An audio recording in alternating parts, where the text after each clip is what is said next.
Hey everybody, how you doing today? Well, this may be old news to some of you. Yesterday, Jagmeet Singh said what we all knew was going to happen, that he was going to support the Liberal budget, effectively keeping them in power. So I'm going to insert a few clips from the Power Play episode that he was on yesterday, and afterwards we're going to talk about it, analyze it.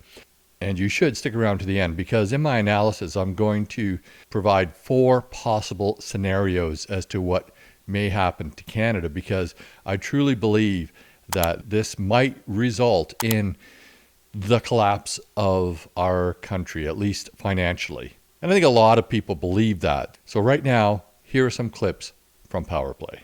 Hi, Mr. Singh. Good to see you. Good to see you. I appreciate you making the time. Why did you wait 2 weeks to say you support the budget when nothing tangibly changed in the interim? Well, first off, we wanted to show that we were serious about looking at the budget to make sure what we had fought for was actually there. We want to confirm the things that we secured in the budget, like the school food program, the pharmacare, the dental care, and diabetes medication and device coverage, as well as the Renters Protection Fund. So when we were briefed about it, when we read it, we wanted to make sure that what we had fought for was actually showing up in the budget, and we were confident that that's there. So he wants to implement all these socialist programs, and Canada has pretty much been a socialist country for many years now, regardless of what a lot of people think. Yes, we have, ever since Justin Trudeau came to power, and before that as well.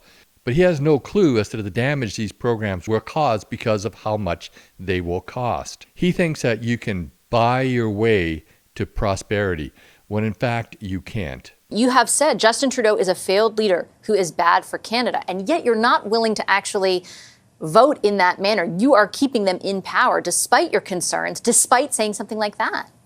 Well, the facts are Canadians chose him as Prime Minister. What we're doing is using our power to get the most we can for people. And if we voted against the budget, it would be voting against free birth control for women, free diabetes medication and devices, the child care, the dental care, the Renters Protection Fund, the protection for kids, or the support for kids in school to get a nutritious meal. Why should Canadians pay for individuals' birth control? It's that individual's responsibility, in my view. It's not the responsibility of the state. The state is not our parents. The taxpayer should not have to bear this burden. It's just like the $10 a day childcare or feeding students. That's not the responsibility of the taxpayer. It's not the responsibility of the state. If they weren't driving up the prices of everything, then parents would be able to look after their children. And this is going to keep on going and going and going. This is Communism 101. Make the families irrelevant and make everybody rely on the state. And here would be a good time to insert a clip from what Ronald Reagan said about 49 years ago, which is still relevant today. Government in the United States, federal, state, and local, has been growing for 20 years in size about 2.5 times as fast as the increase in population. I still say that the answer to our problems in this country, even at the national level, is to have a law that says there is a percentage limit of the people's earnings that government cannot go beyond without the consent of the people. When you and I were boys back in the Midwest, right, governments, federal, state, and local, were only taking about 15 cents out of every dollar earned. Today, they're taking almost half of every dollar earned in the United States. And most people don't realize it because the taxes are hidden in the so-called business taxes. The politician that stands up and yells, "Oh, let's save the little man, let's tax business," and everybody yells, "Hooray." But they haven't figured out that every tax on business is just a part of the cost of production. And the customer winds up paying it when he buys the product. It's a hidden sales tax. Johnny, I think that one of the things is that people keep looking to government for the answer, and government's the problem. And we've asked so much of government, and we've gotten in the habit over the last 40 years of thinking that government has the answers. There's very little that government can do as efficiently and as economically as the people can do themselves. And if government would shut the doors and sneak away for about 3 weeks, we'd never miss them. When they give me a choice between a $53 billion deficit in the budget and an $80 billion deficit, when budget deficits are what's causing inflation, I don't see that there's any room to be on either side of that argument. Yeah, I think the answer to curing inflation is a balanced budget. Now, how do you do that? I mean, how do you balance the budget? Like protecting your virtue, you have to learn to say no.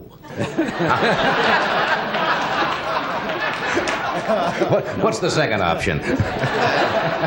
Well, You're keeping a government in power that is presiding over that. Like, you alone are responsible for keeping them in power and calling him a failed leader.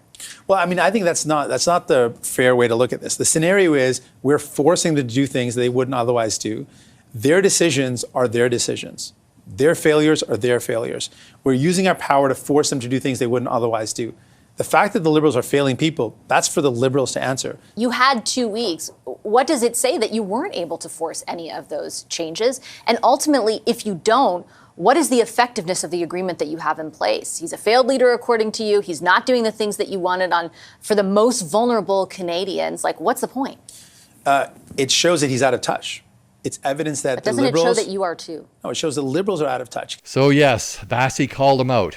Jagmeet Singh is definitely out of touch. I don't think he has any clue what the majority of Canadians think of his policies. There'll come a time when there's an election.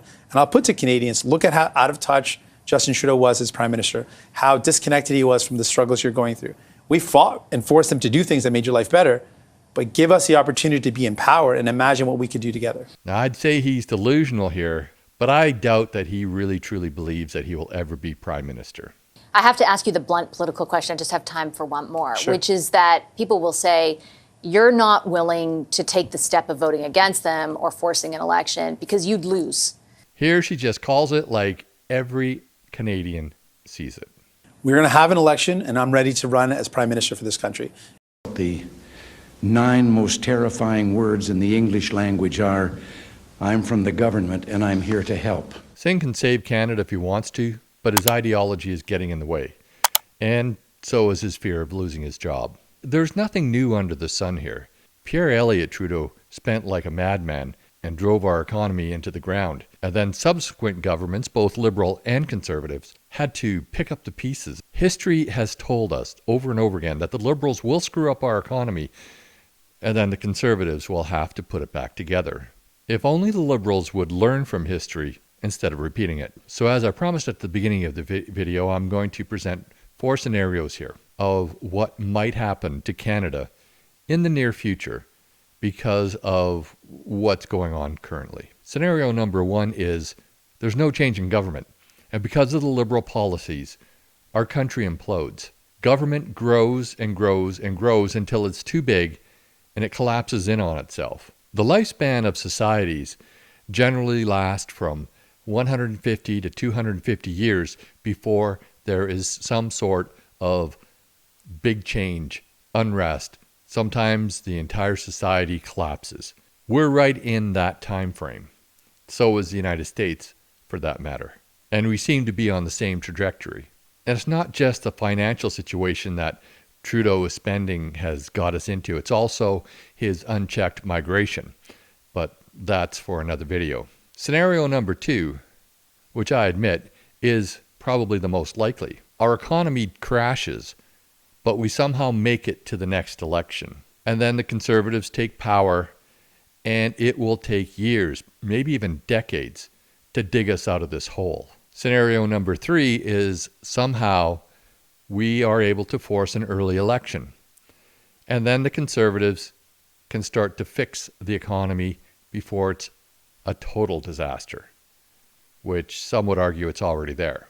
The last scenario is probably not going to be too popular, but I have to put it in here as a possibility. Economists such as Diane Francis have made mention of this in some of their books, and that is a serious event will happen, such as a civil war or massive civil unrest combined with the collapse of the economy, and that forces Canada and the United States to come to a realization that merging into one nation would be beneficial for all. The super economy that would be created by that union may give us time as the two nations, as a merged single entity, to fix what's wrong with our governments. And as a side note, because states have a lot more power, government will be less centralized, and the states, the provinces, which will become states, will be able to have more control over their local economies, and hopefully we can avoid a lot of this in the future. I actually don't think that's going to happen. I don't think that we will merge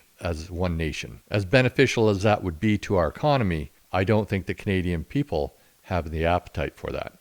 I believe scenario number 2 is most likely. We will see a massive crash in the economy. Hopefully there won't be civil unrest combined with that, although we are seeing a lot of civil unrest right now. Once the Conservatives come to power, it will be years and possibly decades before we recover. Unfortunately, Canadians have short memories, and eventually the Liberals will come back to power and the cycle will repeat. But that's just my opinion. I'd love to hear what you have to say down in the comments below. And while you're down there, don't forget to hit the like button, share this with your friends, and subscribe to the channel if you haven't already. And I'll see you on the next video.